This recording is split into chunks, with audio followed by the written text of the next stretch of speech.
So first I start off with some exciting news. We are really going to Mars in 2033. We now have a firm date. For the last 8 years it's been, oh, we might not go, or we might go at the end of the 2030s. Now we're going to 2033, and something you might not know is that we're not only going to send rovers and some humans to be there for a time and walk around, but we actually are going with a stated goal by NASA of colonizing Mars and demonstrating that human beings are capable of living outside of planet Earth.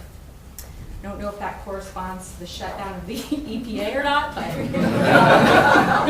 maybe these are not unrelated facts, but we are going to Mars. And interesting for those of us in this room, NASA has laid out a whole series of scientific challenges that have to be solved in order for us to be able to send humans to other planets to live in a long-term basis. And this is a chart that I took out of their human research roadmap plan. And so there are lots of risks that will jump out at you. You might notice the radiation element is worried about people dying of cancer. That's a significant one. There's another significant one, death by starvation, right, of how will they have enough food that will last the journey and get them back. But my personal favorite is risk number 5, which is death by teams, right? So they actually have coined the term team risk, and they've given it a label. And so at NASA, when they talk about team risk, it is literally the risk of performance and behavioral health decrements that occur due to inadequate cooperation, coordination, and communication within a team, right? So it's literally one of the high priority risks of why a mission to Mars or other location outside of lower Earth orbit would fail is a lack of collaboration. And so there are lots of these analog studies. This is one that was done called Mars 500, which give us a glimpse into what some of these teamwork challenges are that arise when humans live in very close quarters for a short amount of time. So Mars 500 was run in Moscow, and it was a 6-member crew. There were 3 Russians, 1 Chinese, 1 French, and 1 Italian. So I thought it would be fun to ask the Italian, what was the biggest teamwork challenge that you experienced in this 520 days in an 800 square foot module in Moscow? And his response was mind reading. He said, we had to try to read each other's minds. And I said, well, what were you mind reading about? I was mind reading with the members who were speaking Russian, because there were 3 of them. So they would quickly and frequently divert back into their native tongue. But he said, you can communicate much more easily with them in Russian than you can with the ground control when you're experiencing the comm delay. So one of the things they did in the Mars 500 analog was simulate the actual mission to Mars. So they had them at different points of the mission, simulate the communication delay from the ground control. They also had a very elaborate module. I think I have a picture of it. Nope, that picture went away. Where they had like a launch module where 2 of the people who were going to go and touch down on Mars would actually go into a little landing ship and spend 30 days apart from the other 4 members of the crew, because they were pretending to be going to Mars. And so there was also a very realistic chamber that those 2 members would walk through, and there's moon dust and a simulated sky where they were doing extravehicular activities on Mars. So it was extremely realistic, and they brought up this issue of mind reading, which is something that has piqued the interest of many of us in this room for some time. And we've defined that as a construct that we often call team cognition. And so team cognition describes cognitive structures or knowledge representations that enable people to work together by anticipating their actions correctly and allow them to work as an integrated whole. There's a very large literature on team cognition. One of the interesting things is it's sort of the best known predictor of team process and team performance. So if you could you could go in and sample a team and measure one thing and have some indication of how highly functioning that team is, team cognition would be a good candidate construct. We did a recent update to our meta-analysis. We have 128 studies in that one, and the predictive validity of this construct is somewhere between 35 for performance and 38 for process.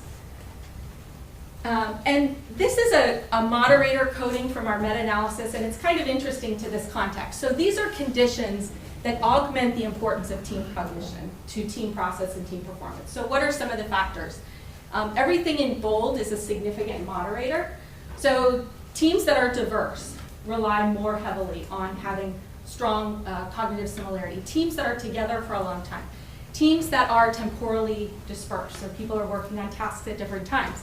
Teams that are geographically dispersed, teams with high external interdependence. Well, from the NASA perspective, this was a meta-analysis of the team's literature.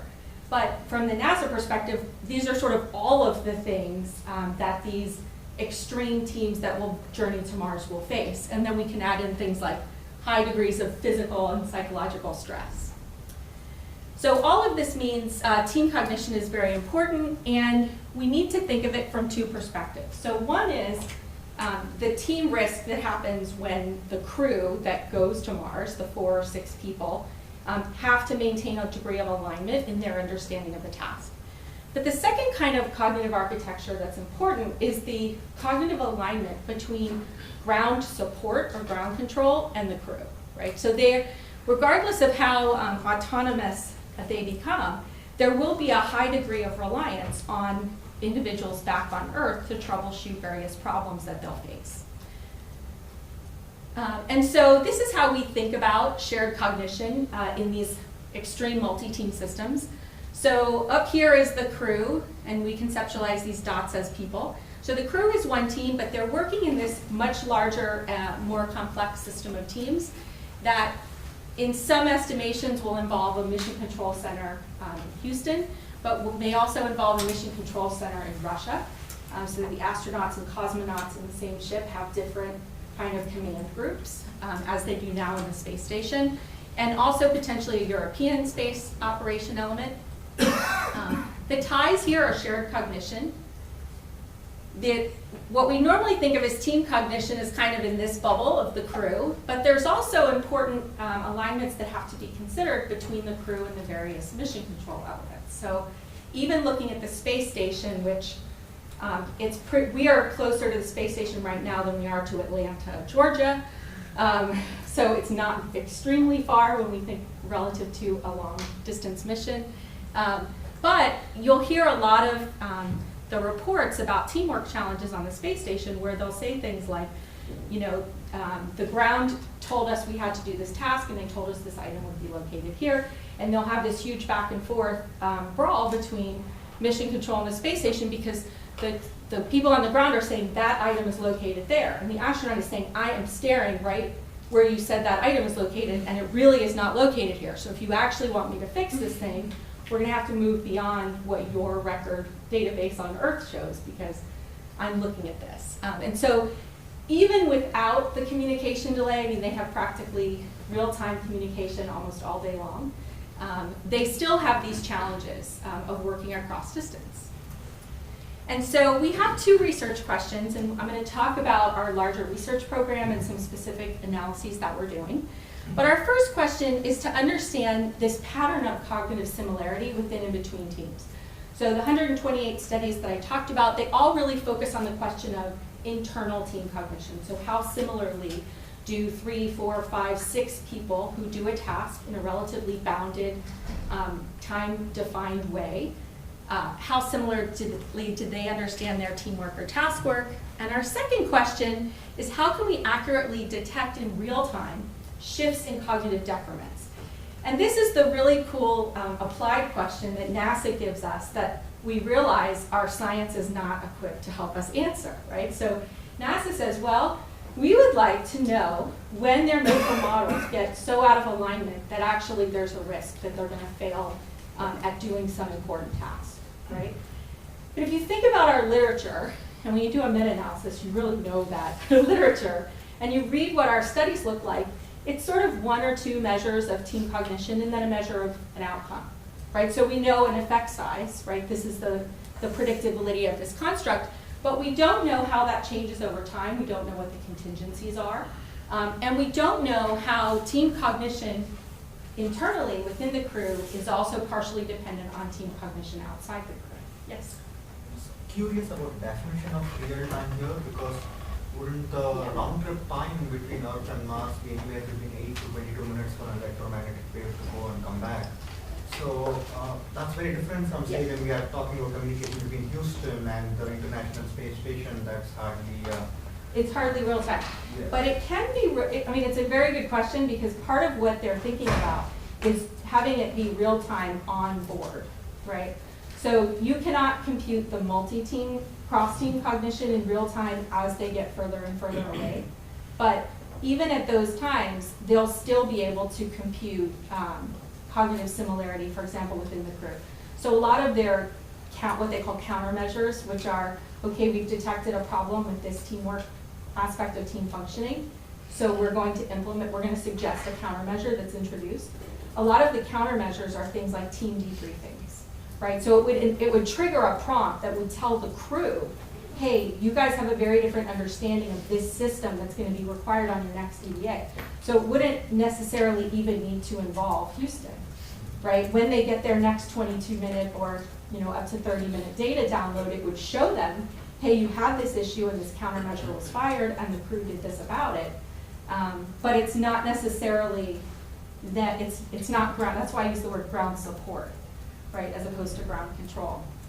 And the same can happen with mission control, right? So mission control is kind of uncomfortable with the monitoring element because they're not used to it. But that's where you can also have them getting countermeasures about your cognition is not in alignment with the crew, right? But that's the between team is always going to be less real time.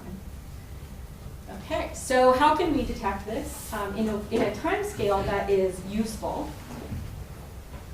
And so we started off developing these ideas with a case study of Skylab. Does anyone remember Skylab? Besides Michael and Bashir, who know a lot about Skylab and Scott. So Skylab was the first American space station. This was after the Apollo and Gemini programs in 1973, where we decided rather than just have a mission where we send a person or two people up and they quickly come back, we wanted to demonstrate that space could be a workplace, that human beings were capable of going into outer space and performing tasks and being off the planet for a little while. And so this is what the Skylab crews look like. On the left, you have a picture of the Mission Control Center that was leading the Skylab, and on the right, you have one of the crews. They were all three-member male crews. There were 3 manned missions. We'll talk about maybe why there were only 3 as we go through this, and each one had a very prescribed role structure. So there was always a commander, there was a pilot, and then there was a science pilot. And these are their mission patches. In the first Skylab mission, they had a very experienced commander. So we were fresh off of the Apollo and Gemini program, and their commander had been in space multiple times. They also had an experienced commander in the Skylab 3. I should mention that Skylab 1 was not a manned mission. So I'll only be talking about Skylab 2, 3, and 4, even though they are the first, second, and third manned mission. So Skylab 2 had the experienced pilot. Skylab 3 also had an experienced commander, not pilot. And Skylab 4 was an all-rookie crew. They were, of course, extremely well-trained astronauts, but none of them had been in space before when they undertook this. So it's kind of a nice analog for us, because if we think back to that slide of the meta-analysis and all the important moderator variables, it hits a lot of these checkboxes. So it was a crew that was living in this isolated, confined setting for a long period of time. They experienced a lot of physical stress. It was dangerous. There was a high degree of uncertainty if they would live through this experience. Conceptually, it was very nice for us because they experienced a lot of the conditions of deep space. Methodologically, it was nice for us because they kept transcripts of all of the conversations that happened within Skylab, which we, in our lens, think of as team communication or team cognition. And then there's also a transcript that captures all of the communication that happened between what they call CC, or capsule communicator, which is the person on Earth who does all of the communication with the capsule, right? So even our current model of communicating with the spacecraft is you never let multiple people from Earth talk to space. Everything on Earth, even if there's 100 people working on some task, it always goes through one person. So there's one voice on Earth that talks to space. And of course, some exceptions, like they'll have a flight surgeon or a therapist or a family member, they'll have certain exceptions, but when they're in their normal workday, it's always one person, and it's usually, or preferably, somebody who's been in space before who does that. So that was a nice feature of this for our purposes. And to give you a little bit about these three cases, the first Skylab, first manned Skylab mission, Skylab 2, lasted for 28 days. And they went to work up in space and make solar observations. They had to do 3 EVAs, which stands for extravehicular activities or spacewalks. When you're a Teams researcher, EVA stands for this is a really cool, interesting point of observation because there's a lot of interdependence. It's dangerous. It requires extreme collaboration. And they're kind of never predictable or rarely predictable. One really important thing about Skylab 2 is that it was particularly dangerous because the heat in the capsule started to go up rapidly and they were burning up. And NASA on Earth had to come up with a solution for how the astronauts could protect this damaged capsule so that the astronauts wouldn't die. And they considered various rescue missions. In the end, they were able to deploy this solar parasol, which basically was like a big umbrella that protected the capsule and lowered the temperature inside. And so Skylab was able to continue. But the bottom line is they had a lot of technical difficulties, and there was a lot of interdependence with Earth because there were the 3 guys up there, but then they needed all of this troubleshooting to happen back on Earth. Skylab 3 was a little more ambitious. This mission was designed to last 59 days. They did a whole bunch of biological experiments and health research. And so they went up with this ambitious schedule. They did have they did 3 EVAs while they were up there. They lost a thruster, but resolved it. And overall, they had much less involvement with the mission control. So Skylab 3 was really characterized by a crew that did a lot of experiments, adhered to a schedule that was pre-planned in advance, and did some EVAs, collected data, and came back to Earth. Skylab 4, this was the rookie crew, so none of the 3 had been in space before. They went up for 84 days, so this was the most ambitious of the 3. They were to do comet and solar observations. They had 4 scheduled EVAs. The really interesting thing about Skylab 4 is that they all got severely space sick. So this crew, interestingly, had been the first one where they did all of these extra, because they were going to be up there for so long, they did all of these extra simulations where they would sit in those gravity chairs and try to make them nauseous, and they were actually trained to be the most resilient. They were extremely confident in their abilities. They got up there and the pilot was severely medically sick, and the other 2 were also very sick, and they made the decision to hide it from the ground control. So they didn't admit to it. They started falling behind on their schedule, didn't admit why, and it wasn't until the voice download came that ground control discovered this betrayal of the crew.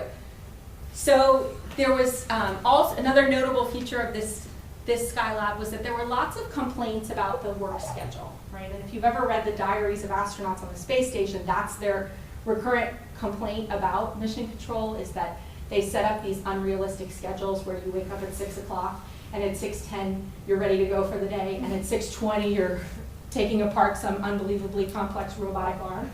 But then 15 minutes later you're working on doing this Hi America, we're up in space broadcast.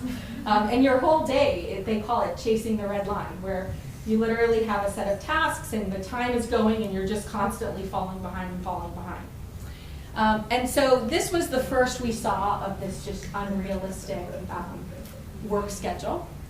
And there was this tension that resulted in what has been called the mutiny in space. Or you could say the more benign interpretation is the unscheduled day off. So the crew got so frustrated at one point that they literally just switched off the communication box with ground control and said, we're not interested in talking to you anymore. We are going to take a day off. We know it's expensive to have us up here, but we're done, and we're going to spend the day looking out at the stars and just kind of taking in the views.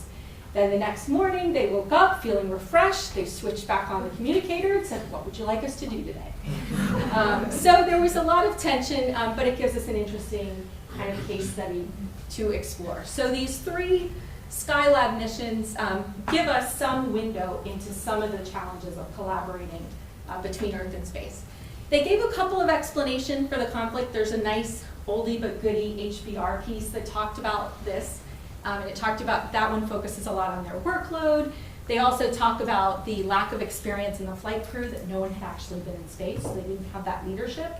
And the third thing that they talk about was that the training that they did was much less focused on the joint training with the mission control and much more focused on just making the crew resilient because they were going to be up there for 84 days.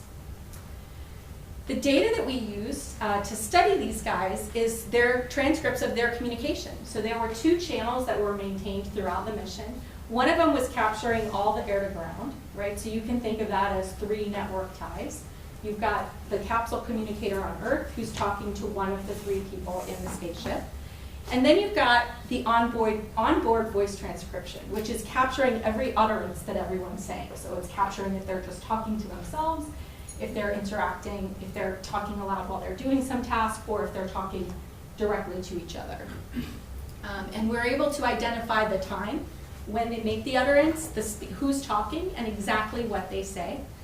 So the data set has been trimmed to capture 4 nodes, right? So we have the commander, the pilot, the science pilot, and the capsule communicator. And we've interpolated this timing to get some baseline measures of word count and converted this. I'm going to talk more about how we turned this into network measures in a minute. So one of the nice things about using this kind of text-based way of looking at shared cognition, first of all, I know a lot of people in this room have used survey measures of shared cognition, which are not very scalable.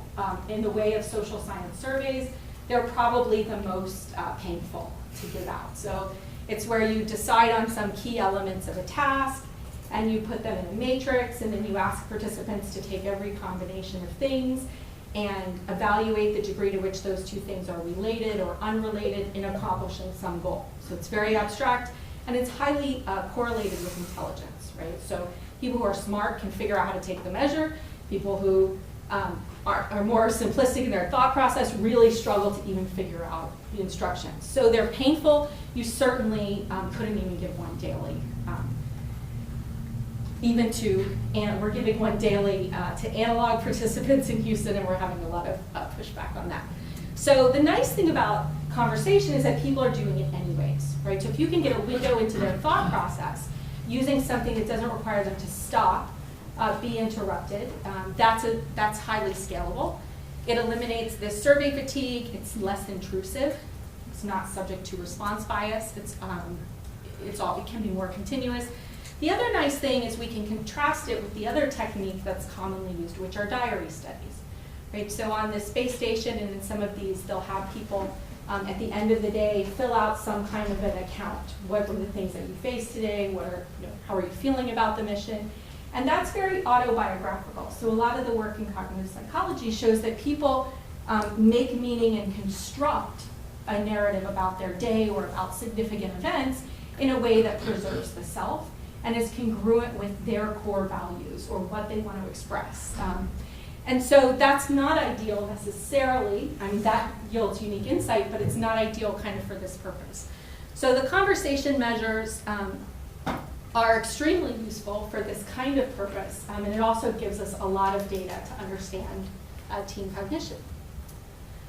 So our analysis starts like this. We begin with this corpus, right, which is a transcript of their conversation. And out of that corpus, we work with topics, right? So we pull out from the conversation, we eliminate all the stem words and the function words, and pull out what is the noun, right? What's the subject of the sentence? What are the things that they're talking about? And so that gives us a network that looks a little bipartite network like this, where we have people and we have what they're talking about. And we can think about 2 interesting projections of that. One is akin to what people in the teams literature call mental models, right? People in sociology call them frames. And this is kind of situated or structured meaning. And so here I could look at the relation among topics. So when I talk about health, do I talk about exercise? Right? When I talk about ground control, do I talk about frustration? Right? So I'm talking about 2 topics. If I use them together, I'm likely to see them as related. Question? do you look at sentiment when you're trying to build these models, and how? Because that's very difficult to parse out from a text-based analysis, the positive, negative sentiment. And how would that play out in terms of your mental models and your sense of balance between?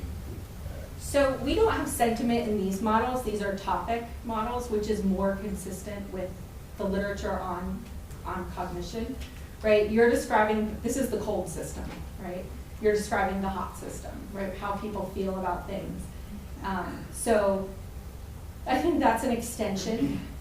But I'll just say that a lot of the work in this specific problem space wouldn't look at emotional cognition, right? It would look at emotional activation, and there's a lot of that research going on specifically with NASA, right, which is looking at people's emotional activation and their abilities to collaborate. But that's kind of a different pathway. We're more focused here on the cognitive pathway to their team functioning. So we get these two measures. So one is interrelation of topics. The second is what we just call shared cognition, which is looking at the degree to which two people are talking about the same thing, right? So do they have a cognitive tie? They're talking about the same thing, so they're thinking about the same thing at the same time. And then we compute these group level aggregates. So of course we're interested in understanding the functioning of these kinds of systems in the cognitive networks that exist within the crew and the cognitive networks that link crews to ground control. So we use topic modeling here to pull out the topics that were most significantly represented in each of the groups. So for the purpose of this analysis, we took the 12 most prominent topics from each of the 3 Skylabs. There was a significant amount of overlap, as you might gather.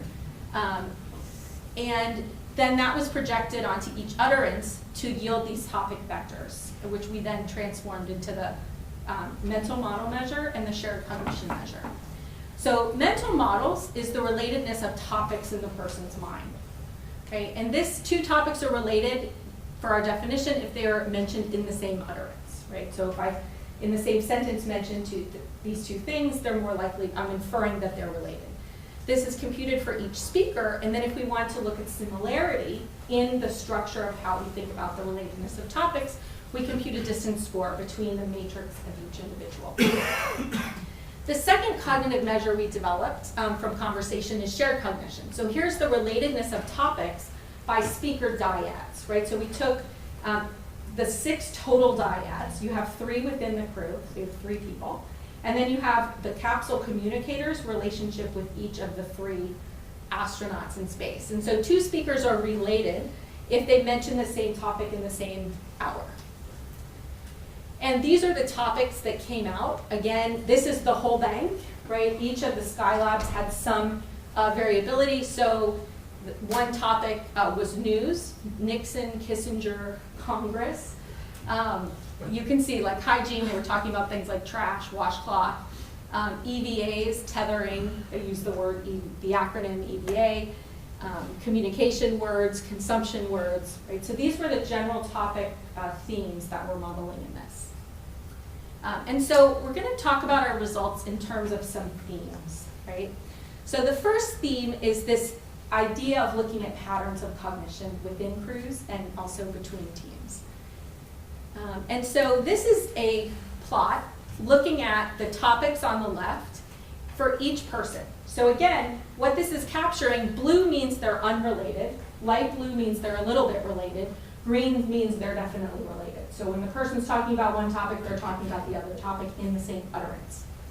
So if you go down the left, right, so medical and repair, those didn't come out. This is the commander, this is the pilot, this is the science pilot, and this is the capsule communicator, right? So as a groups person, I always think, okay, here's the within team, right? The degree to which these people are thinking similarly, these people. But then we also have the between team here, here, and here, right? And essentially it's a mapping, and a lot of the research on shared mental models and teams will simply compute like distances between these, and I'll show that data in a second. But you can kind of visually see here that there's a lot of similarity within the crew, which is these 3 understanding of relatedness of topics. And there's also a lot of similarity with the capsule communicators. You don't see big differences in these mental models. This is Skylab 3. And for Skylab 3, again, you see a lot of similarity in these three. And there's a little bit less similarity between the crew and mission control. So you see a lot of these green and blue here, which are not captured in the mental models of the three crew members, right? So there's more of a separation between the relatedness of topics as it is exhibited by what's being said by the capsule communicator versus the other three.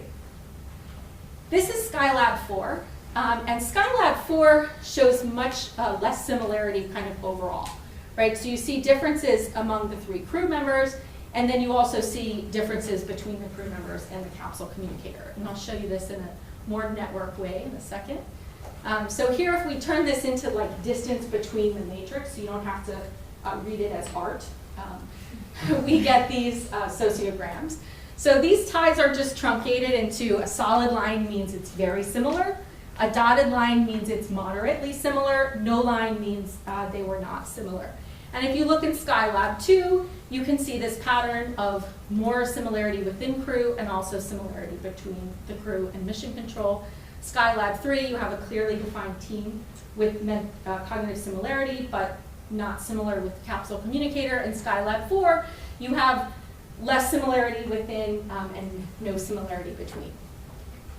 Okay, so our second theme is, what does this look like played out over time, right? So if we want to get to the point to being able to understand the importance of different shifts and transitions, we need to see what these trends look like stretched out. So now, what if we were to plot, here's the mission day, right? And we can compute these similarities. Before I showed you the squished up data, right? So here's the similarity within and between crews for the whole mission. And here's similarity scores, right? So we go from 0 to 1, just like a correlation. This is a standard distance measure, so how close are they? And this is Skylab 2, right? So you can see the black is the three crew member similarity. So that's the average of the three similarity scores. And then the red is the three dyads that are the crew and the three members of mission control. And for Skylab 2, you can see this is really highly similar within and between. This is not functioning even like a differentiated group, right? There's really much more evidence if you look at the magnitude of these. There's not a big gap between the two lines, and overall, they're all very high. Now, this ended at day 28. So when I plot Skylab 3, you'll see that the chart goes on because we are measuring similarity over a longer period of time. And a couple things. One is that there is a much more clearly defined separation between the similarity within the crew and the similarity between the crew and ground control. So they start off kind of quite divergent, and the similarity scores never really converge until almost right before the end, right? So there's always this, you can tell this is a group, right? If you wanted to know which one of these relationships is not like the others, you could see it from these similarity scores. Now we're going to plot Skylab 4, which again, this one ended at 58, and now we're going to go on to the 84-day Skylab 4, and you can play this out even more. And one thing that's really interesting about this one is that sometimes you see just as much similarity between ground control and crew members in their dyads as you see within the crew members. And so we've highlighted a couple of those crossover points, or points where you can't differentiate the crew from the ground. And the other thing that you'll notice is there's a lot more variability, right? So instead of kind of these predictable patterns of starting apart, coming together right before EVAs, going apart as the interdependence decreases, coming together before the end of the mission, here there's a lot more just variation in the similarity scores, both within and between the different crews. And so we can kind of plot this. So now I've taken the time data and smushed it back into averages just to get a sense of this differentiated pattern within and between groups. And so on the bottom is the within crew similarity score. This is the crew to mission control similarity score. And if you're like me, you see the world in these 2x2s, right? So what's the high, low, high, high? And so Skylab 2 gives us this kind of high, high, right? So there's a lot of similarity within, a lot of similarity between. Skylab 3 gives us an example where there's a lot of similarity within, but less similarity with ground control. Skylab 4 gives us the low-low, right? So less similarity within and less similarity between. But let's look at the distributions of these. And so here's the 6 dyads plotted. And they're plotted, there's 3 dyads that give us data about intra-crew similarity and 3 dyads that give us data about crew to mission control similarity, right? So you can almost think of this, it's a tiny little distribution with 3 dots, but you can think of this as the distribution of crew to mission control similarity, and then you can think of these as the distribution of intra-crew similarity. And so we can learn something interesting also, not just from the overall amount of similarity within and between, but the pattern of variation. And so here we have the range of similarity that was exhibited by each of these dyads over time.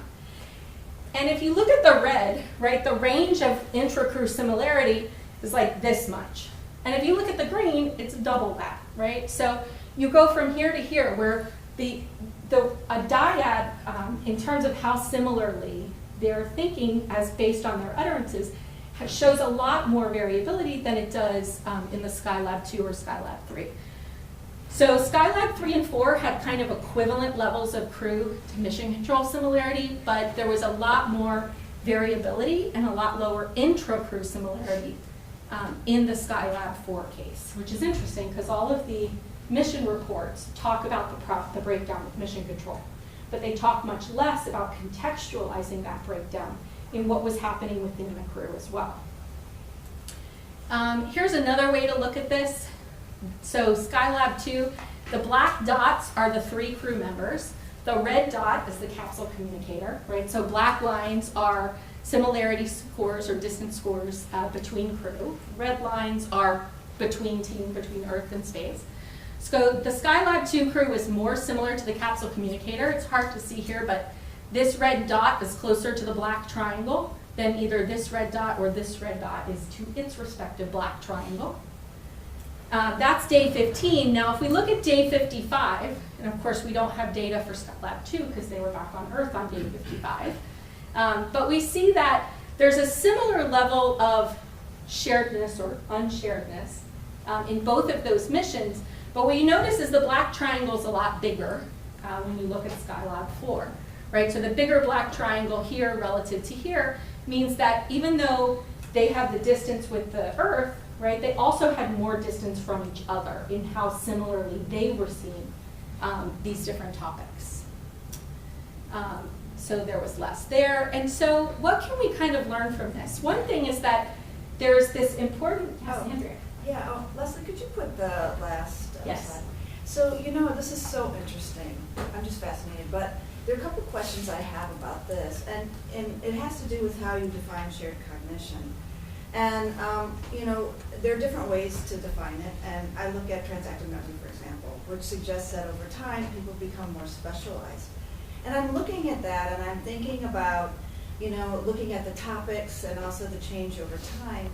And in your study, people had on Skylab, people had different roles, and I'm wondering if maybe there was a transactive memory system explanation for these data.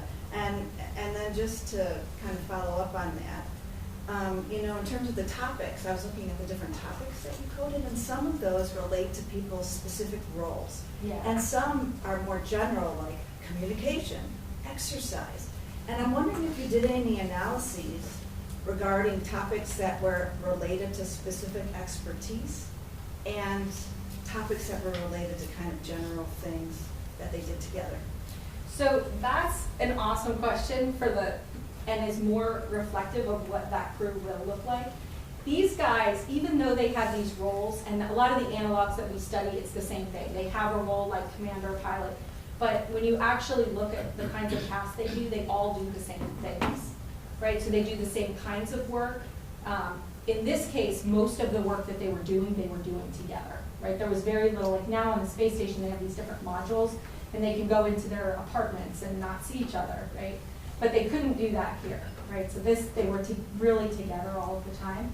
But I think that's an important issue with this pattern, right? So what I focused on today is talking about this difference in convergence within a crew and convergence between crews, right? And understanding how those oscillate together. But I think what you're saying is really that some of this lack of convergence in the crew can be functional, right? If it's them dividing up the attentional responsibilities of doing the job, right? As long as they have enough understanding, which is kind of an assumption of the tasks where they come together, right? So that's kind of the challenge, right, of moving past these laborious survey-based measures where you can measure exactly the content domain that you want of cognition. So we didn't look at transactive memory with this. All right, other questions? Before the network goes away? A related question, Leslie. I was surprised that the similarity measures did not seem to be converging over time. Yeah. At least my casual look at that. Mhm. And I wonder, do you think that's because they had trained so much in advance that there was, like, they don't seem to be, maybe there's, I don't see a main effect upwards. No, there wasn't, and they're very stable. When we look at these, they're really, the story isn't that they're changing and that they're extremely, even when we computed them based on the, this is based on the hour level, right? But we played with different levels of granularity, and you don't really see a lot of change. Mm-hmm. So I think that's, Do you find it in your other work, a similar pattern, your other work in mental models, or is this maybe that they trained so much ahead of time as the crew, they've developed the similarity, the increase occurred before your So undergraduates come into laboratories, exhibit these beautiful upward trends, right? They come in knowing nothing about them, thinking just similarly, and then an hour later, magically, they look up. So I think part of it is the context and how much they are trained, and what we're capturing here, unlike a lot of the teams in the literature, are teams that are very well formed. They have a lot of experience working together. They all read the same book. They went through the same training program. So I think seeing changes over time in a really experienced, highly developed team is a little bit different. But the other interesting thing is Jack Stuster has done a lot of these analyses, and he's also looked at sentiment of the diaries of the space station astronauts, and he does find with both, he does topics and sentiments. And he does find convergence in both over the course of the mission, and it kind of goes, he divides it into 4 quarters of whatever their meaningful time period is. They have this increment, which I forget what that corresponds to in days, but he segments it into first, second, third, and fourth quarter. And then it goes up from first to second to third, right? And then it goes down in fourth, right? And he's kind of got that classic pattern, both in terms of topics of what's showing, and for diaries, it's a little different time scale because it's also elective. So some people write in their diaries twice a day, and some people write in their diaries once a week, right? So it's a little bit harder to match that up. But he does find more of that pattern, which we really didn't see here with this. Brian? So Leslie, I'm loving this. It's making me think of Paul's presentation, though, in a lot of depth. So Paul's presentation is based partly on this assumption that a closed network, people share the same information. And your work is showing us that in a very closed network, well, all the same size, carefully measured, you could have a lot of variation in what actually gets discussed. So, I'm curious, how would you guys reconcile that? Paul? You got the floor. Yeah, maybe we don't have shared this yet. No, Put the Korean engineers in a capsule and send them. That's what I was thinking. Yeah, the other interesting thing about this case as a case study is they're all Americans, right? And we know that the crews of the future will not be all Americans. They will have these kind of massive cultural differences. So these crews are doing different kinds of tasks over time. And you may be seeing these spikes as a result of new tasks that they have. Some dissonance in terms of the topic models may be happening. So it's hard to get it down over time because what they're trying to do at any given point in time is different. Unlike Paul's data, where they're trying to innovate. Here, They are trying to do different tasks, and those tasks are going to bring in their own dissonance because they are not in sync with each other. So have you looked at this with respect to what tasks they're doing, what is happening when they're beginning, what is happening when they have ended, and what you'll be seeing over time is the effect of different processes that are happening at different scales of time. Yeah. So I think one thing that's important to mention is that we use Skylab as a development ground, right? So how can we develop network-based conversational metrics to be able to do the kinds of analysis we want? The analog that I'll talk more about in a minute that we're currently using, the bad thing about Skylab is it already happened, and in 1973, they didn't collect the data that I would have liked, I wasn't born yet to have a voice in the process, and they didn't collect the data that I would like. But the good thing is, in 2017 and 2016, NASA has set up these human research analogs where they do ask us, Sheer, what data would you like? Michael, can I give you better performance metrics? And can I give you a task stream? So we have now a task stream, right? So we know who is working with who. So we know the interdependence schedule of who had to work with who on a task. We also have the interaction data, and we have performance metrics that are accruing more like hourly, as opposed to accruing, we can kind of say something about the whole mission and what the landscape was. But I think that's a really important point. Maybe one way to reconcile these is also if you start looking at information diversity. So are the utterances focused on a specific topic, but everyone's talking about a different topic, versus are individual utterances quite diverse, talking about multiple different topics, and we're all talking about the same diverse set of information. And so maybe in a way what looks like quite high divergence in this case maybe is actually good, just because they're able to cover a more broad, diverse set of topics in an efficient way. Oh, interesting. Okay, let's go back. Yes, okay. So extrapolating back up to kind of like what can we learn from this activity, besides having a little treasure trove to develop tools and techniques. We can think about these contextual factors and the importance of these profiles within and between. So, if we think of the context of the first Skylab 2, that was what psychologists would say are very strong situations, right? Situations that kind of have very clear requirements. If you want to live, you will work together effectively, right?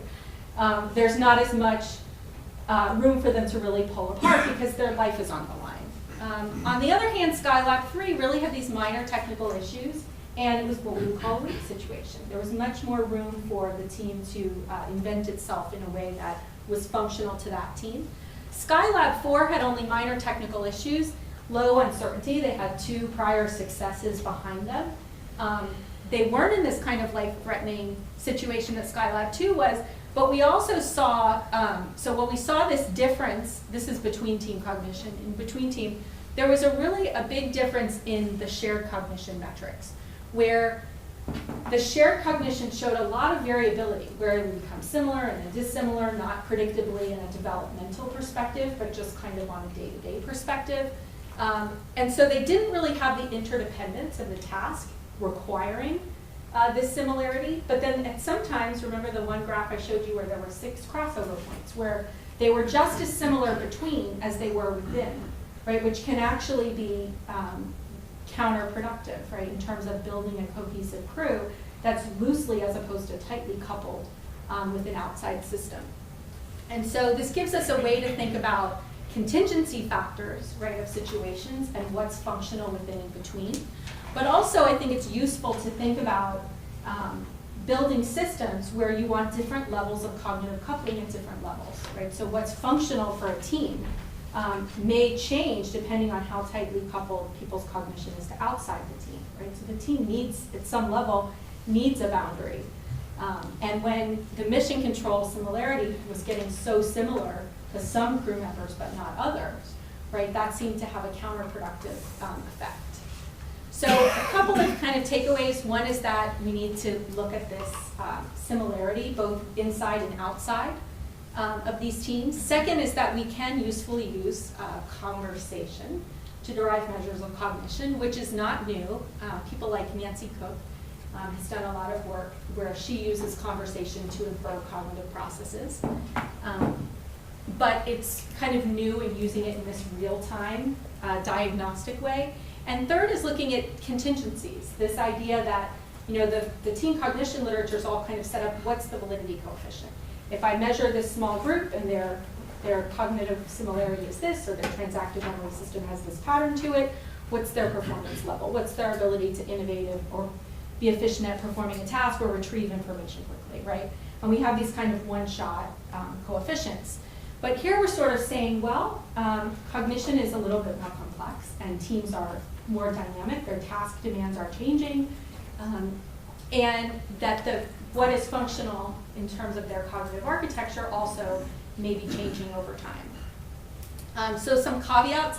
Obviously, the big one, did the people problems cause these cognitive patterns, or did the cognitive patterns lead to some of the people problems? The case studies give us interesting possibilities. In this case, it gives us some great longitudinal data, but it doesn't really allow causality. So we've started to design experiments with analog participants where we can have kind of the best of both.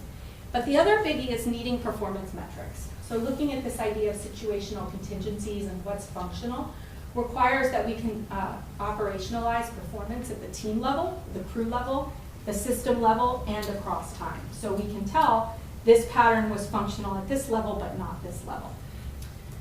And so we've set up a series of experiments, so this is just a slide or two to show you kind of what we're doing next. So we developed the text analytics methodology using the Skylab case study. Now we've moved to this human exploration research analog, which is affectionately known as HERA, who's located in Johnson Space Center. And this is what the HERA analog looks like. And they literally, it's in a big hangar. And they were crews of 4 people. And in 2016, they would go in there for 30 days. And they couldn't get out, and they would simulate an asteroid intercept mission. In 2017, they've recruited crews of 4 who want to stay there for 45 days at a time. And while they're in there, they simulate they do all these different scientific tasks. And one of the scientific tasks is working with ground control, Mars Mission Control, which is located at Northwestern. So we have created a web-based portal where there's essentially 2 mission controls. So the crew is in there in this confined setting, and there's 1 or 2 people per OSHA regulations for safety reasons that have to be located right outside the capsule that do some kind of logistical interaction with them. But then about every 5 days, they get on their laptops and they interact with mission control to do a complex task, and that's our game. And so these are our icons in the game of the 4 people that are in HERA. They link up with these 8 mission controllers, which are in a geology team, a human factors team, an engineering team, and a space robotics team. And they're given this project interface, where this is actually a map from the Archer Quadrangle, where they found evidence of flowing water on Mars. And everywhere you click in here is a potential location to build a human colony, to build a well that would support a human colony. And so these 4 crews, with 4 people being the ones who are getting real-time data from Mars, work together in this portal to spend about an hour planning the design of this well. The nice thing is that we can do experiments, so we can manipulate things. The other nice thing is that we designed this task to give us exactly the performance data that we would like to have.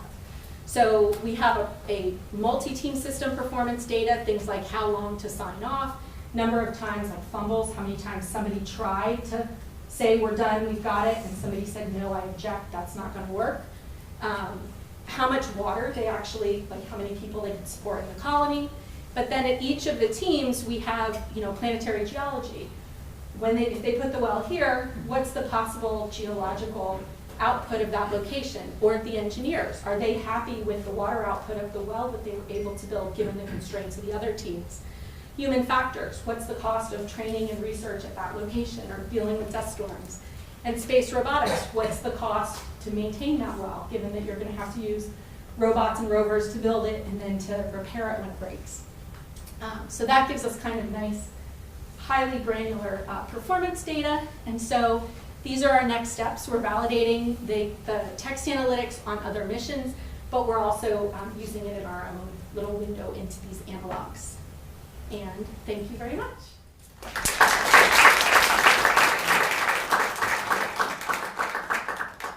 We have another question or two. Yes, David. So, you showed us a lot of insight about how various proxies for shared cognition, like, I don't know, latent diversity analysis, can correlate with things that we have actually observed to happen. Now, you started out your talk very sort of ambitiously by saying NASA seems to want 15 years from now some automated tool on board, whatever they send to Mars, that will sort of monitor what's going on and call a team meeting if it feels that the shared cognition is not enough. What do you think are the major obstacles, like in terms of our understanding of how people interact with each other, that would get us from where we are now, which is something that is interesting for researchers to observe, to something where you don't have too many false positives or false negatives to actually deploy it into space? I know, that's really the million-dollar question, right? So is how to transition that. And our work is really on the basic side with a clear, it's informed by a practical, we want a dashboard, right? We want metrics, or we want a job design aid, or give us a training program. But I think the scientific gap, the one that got me excited was the multi-team system gap, right? And NASA wasn't even really looking at that. So about 5 years ago, they called and said, Leslie, we write a report on what would be the team cognition challenges of a Mars mission. And all of my conversations with them, I interviewed a whole bunch of people at NASA, a whole bunch of people involved in the space program, and they all talked about the 4-person crew, right? That was it. And when I would probe them about, well, what about mission control, right? Because when I would ask vague questions like, what are the teamwork challenges that you face? They would often talk about, well, we're really frustrated with mission control. They sent us the wrong instructions, right? So they would talk about the other, and if you would talk to the mission planners, right, the people in mission control, they would say the opposite. Well, it's really hard to explain what you're doing, works perfectly on Earth, and then you write it into this brief and you send it up as instructions and they don't do it the right way, right? So their conversations yielded this difference. So I think that's one. I think Sheer got really excited about the networks application, right, which they also weren't looking at. And I think networks gives you a much more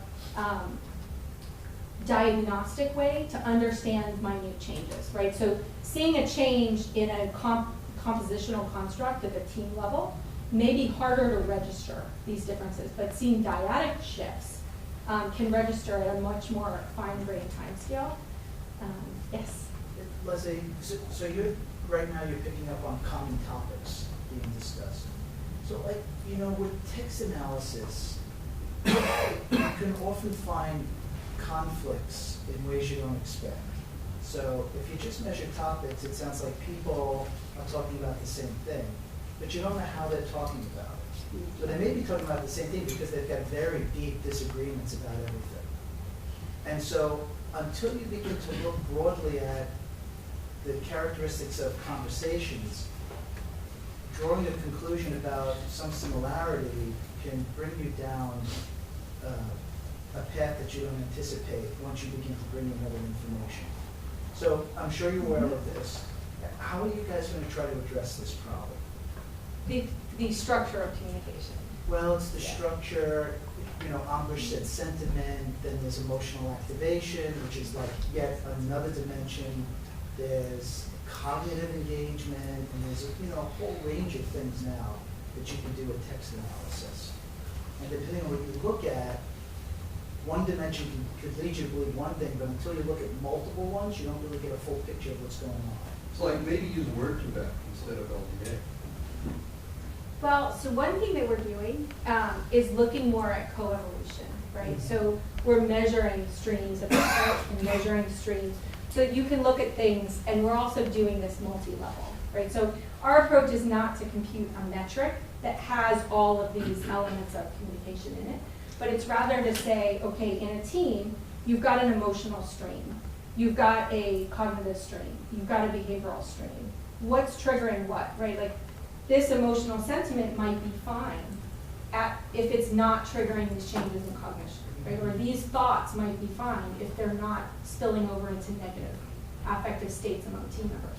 So I think part of our way of dealing with that has been to recognize that the functioning of a team, right, like its lifeblood, has these three elements to it.